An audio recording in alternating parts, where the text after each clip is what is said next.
Today's video is brought to you by seedsnow.com. Hello everyone, welcome back to AMTV News. I'm your anchor Topher Morrison, and before our headline today, I'd like to share with you an email I received from one of our subscribers in Louisiana. He's been in law enforcement for 10 years. And the reason why I bring him up, he not only serves his country and his community, but he's also serving the Constitution. He's an example to all men in this country, real men, and he's an example for everyone in government. But more importantly, every citizen in America. The reason why I say this is every rookie that comes under his purview doesn't know anything about the Constitution, evidently. They did not learn this in police academy, high school, or earlier education. So, this gentleman from Louisiana, this law enforcement officer serving and protecting his community and his country, gives every rookie that comes under his command a pocket constitution, the Bill of Rights. And for that, we salute you, today's Lion of Liberty.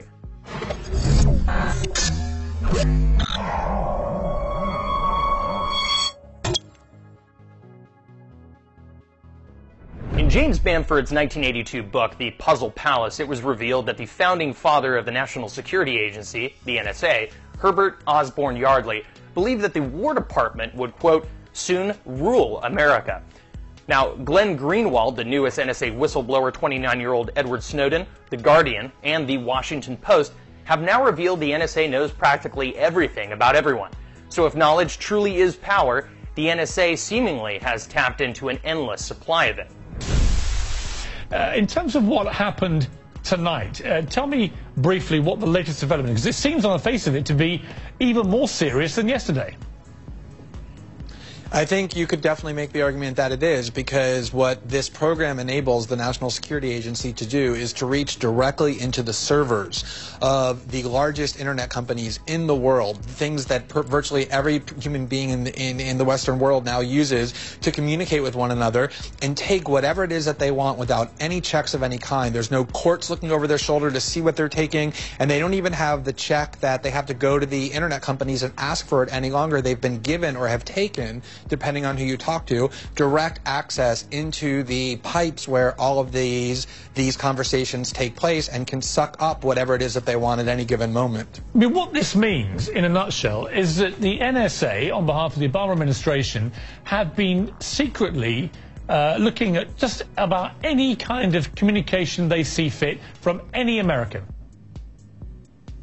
Yeah, I think this is really the important point, Pierce, is that there is a massive apparatus within the United States government that, with complete secrecy, has been building this enormous structure that has only one goal, and that is to destroy privacy and anonymity, not just in the United States, but in the world. That is not hyperbole. That is their objective, to make it so that every single form of human communication, human interaction, human behavior can never be beyond their reach. And they have developed extraordinarily sophisticated technologies and enormously expensive mechanisms in order to make that happen. And it's well past time that we have a debate about whether that's the kind of country and world in which we want to live, but we haven't had that debate because it's all done in secrecy, and the Obama administration has been very aggressive about bullying and threatening anybody who thinks about exposing it or writing about it or even doing journalism about it, and it's well past time that that come to an end. The problem is, this invasion into American privacy is nothing new. Merely the technologies they were able to deploy or piggyback on now allow an unbelievable array of personal information to be gleaned, and most importantly, quickly searched, cataloged, and stored forever. In fact, they can actually go back in time. Why should people care about surveillance? Because even if you're not doing anything wrong, you're being watched and recorded, and the storage capability of these systems increases every year consistently by orders of magnitude, to where it's getting to the point you don't have to have done anything wrong. You simply have to eventually fall under suspicion from somebody, even by a wrong call, and then they can use the system to go back in time and scrutinize every decision you've ever made, every friend you've ever discussed something with, and attack you on that basis to sort of derive suspicion from an innocent life and paint anyone in the context of a wrongdoing. In many cases, we have nobody to blame but ourselves. Barton, you've got this extraordinary report as well tonight involving this new thing, PRISM, which just seems to be a license for the government through the NSA to get into almost any internet server and find and retrieve anything they like. Well, they certainly have that technical capability. Once you have your hooks into the server, then you take what you like, and they're not interested in asking Yahoo or Google or Facebook either to do it for them, because they want to do it in real time, and they're not interested in telling Yahoo or Facebook or Google, this is who we're targeting, this is what we want to get. That's not the way security people think, if they can help it. I do not believe, Glenn broke an important story about the order to Verizon for bulk call records. Just the complete records of who called who and when and where their calls went and that sort of thing. That is entirely indiscriminate. That is so that they can data mine the entire universe. That's what it's for. That is not what I believe PRISM is doing.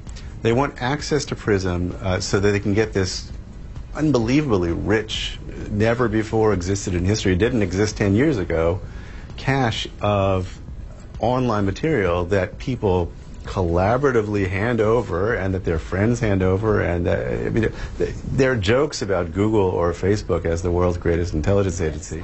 For some expert analysis now on the story, let's check in with the Fact Zone's first responders.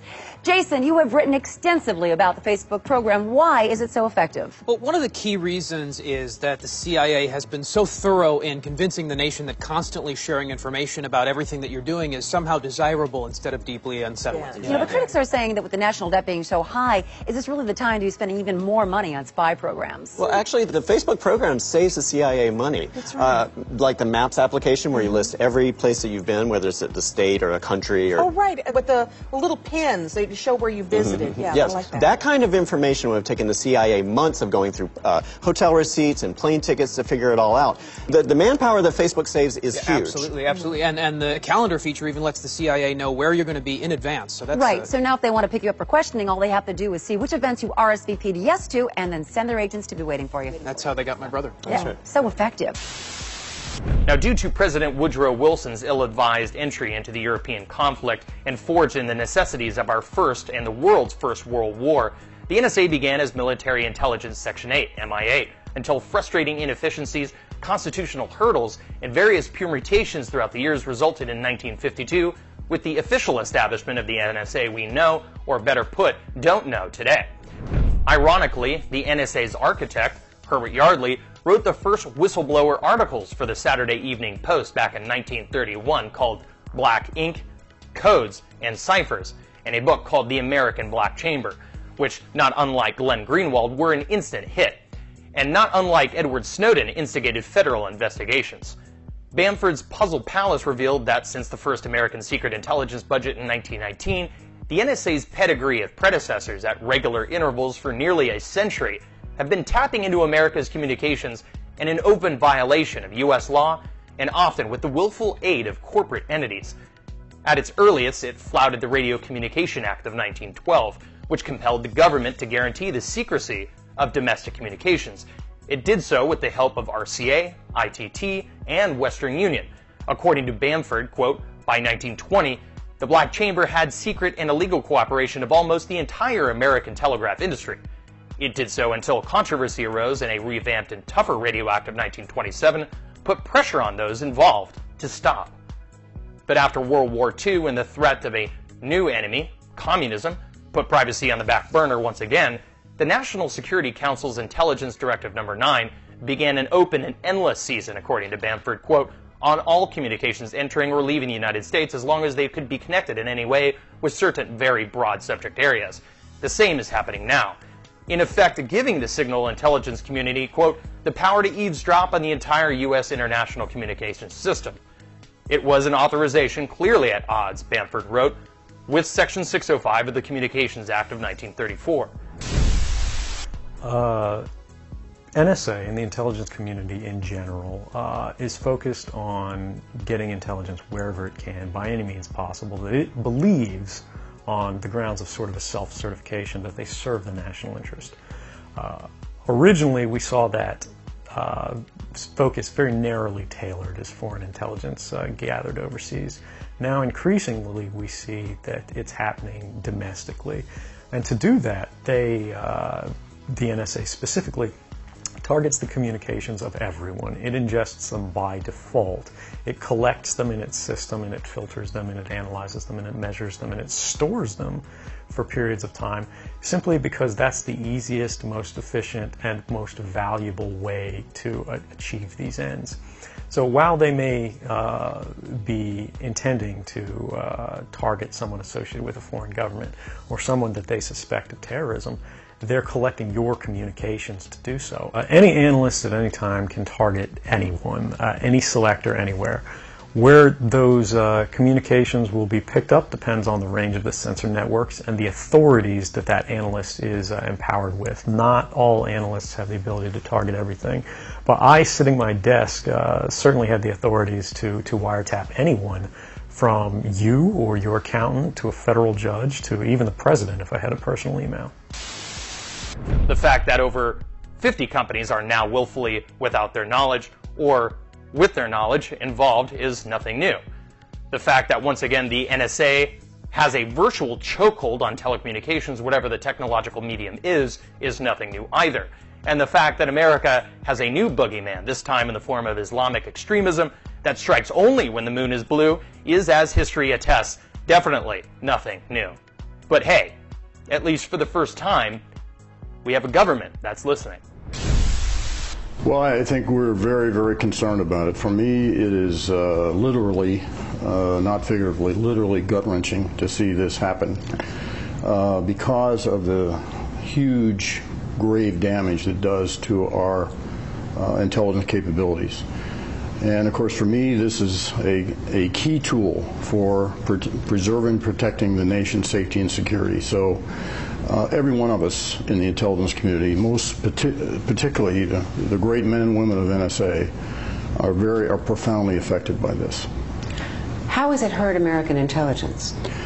Well, while we're having this debate, discussion, and all this media explosion, which of course supports transparency, which is a great thing in this country, but that same transparency has a double-edged sword, in that our adversaries, whether nation-state adversaries or nefarious groups, benefit from that same transparency. So as we speak, they are going to school and learning how we do this. And so that's why it potentially can render great damage to our intelligence capabilities. First, let me say that I and everyone in the intelligence community, who are also citizens, who also care very deeply about our privacy and civil liberties. I certainly do, so let me say that at the outset. I think a lot of what people are reading and seeing in the media is a lot of hyperbole. From the Pentagon Papers' Daniel Ellsberg to Bradley Manning, William Binney, and now Edward Snowden, to many, they're American heroes. There are, however, others who believe if you have nothing to hide, you have nothing to fear. To these individuals, these whistleblowers are pests, reckless, criminals, and even traitors to be tried, sent to prison, or executed for aiding the enemy. The response from the people who think this is not a bad idea can be summed up by Congressman Mike Rogers. Listen to what he had to say today. I can tell you why this program is important, that within the last few years, this program was used to stop a stop a terrorist attack in the United States. We know that. I mean, we don't know what that is, and it's the kind of thing you'd expect him to trot out, I guess. But I mean, what is your reaction to that? Well, it's fascinating that the most right-wing members of the Congress, like Mike Rogers and Lindsey Graham, have become the administration's most vocal defenders, the Obama administration's most vocal defenders, because it's a right-wing mentality that says that we should just trust the government to know everything about us in the name of security.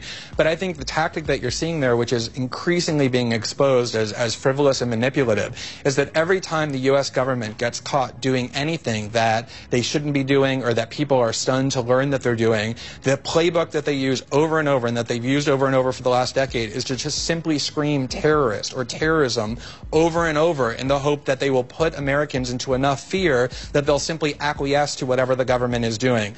And I think it's critically important that Americans understand that this quote-unquote threat is one that is less likely to kill them than things like a lightning strike or a bathtub accident, and that it's time to stop allowing the U.S. government to get more and more power for itself and destroy more and more of our rights simply by invoking this terrorist canard over and over and over again. We see with the phone records, they weren't targeting terrorists. They were targeting all Americans indiscriminately, and that's the same with this PRISM program as well. And that's why the light is so vital, because it exposes how false their justifications continuously are. Glenn, I want you to listen to what Lindsey Graham had to say today about the Verizon phone calls part of what you've been revealing. Let's listen to this. I'm a Verizon customer.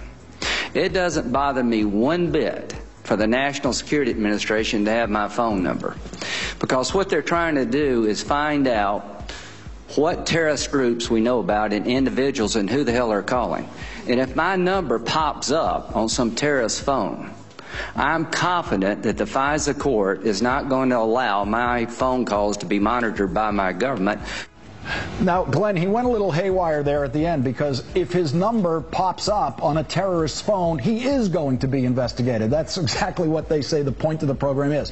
But the first part of what he was saying, I think he may be speaking for a lot of Americans who say, I mean, I'm holding my Verizon phone in my hand, and I think I've heard a lot of people today say, I don't care that they're collecting all of the phone calls I make. The phone company's connecting all that information anyway. Now, it's this architecture of oppression, as Snowden refers to it, that is truly built over time, an endless and dangerous game where the ball of tyranny is moved down the field and liberty, unfortunately, is always on the defense. And it is by this silent artillery of time, as Abraham Lincoln referred to it, that the walls of our constitutional protections are leveled. Ronald Reagan likewise said that freedom is threatened every generation. As I have reviewed, the generations of World War I, II, and of Vietnam were unable or refused to see through the fog of war, even though courageous Americans stood forward ready to sacrifice their lives, fortunes, and sacred honor to alter or abolish, if only in part, a government which had become destructive of the ends it was founded to protect. The only question left is, are we to fall victim to the same, or will this be the time where liberty goes on the offense? You can't come forward against the world's most powerful intelligence agencies and be completely free from risk, because they're such powerful adversaries that no one can meaningfully oppose them. If they want to get you, they'll get you in time. But at the same time, you have to make a determination about what it is that's important to you. And if living unfreely but comfortably is something you're willing to accept, and I think many of us are, it's the human nature. You can get up every day, you can go to work, you can collect your large paycheck for relatively little work against the public interest, and go to sleep at night after watching your shows. But if you realize that that's the world that you helped create, and it's going to get worse with the next generation and the next generation who extend the capabilities of this sort of architecture of oppression, you realize that you might be willing to accept any risk. Capturing every corner of the alternative media, watch AMTV News Monday through Friday. Follow me on Twitter at AMTV News, and like me on Facebook at The Real Topher Morrison. Find my source material and more videos like these at AMTV Media and greenwave.com. Both are part of the AMTV network. This is AMTV News, the voice of independence.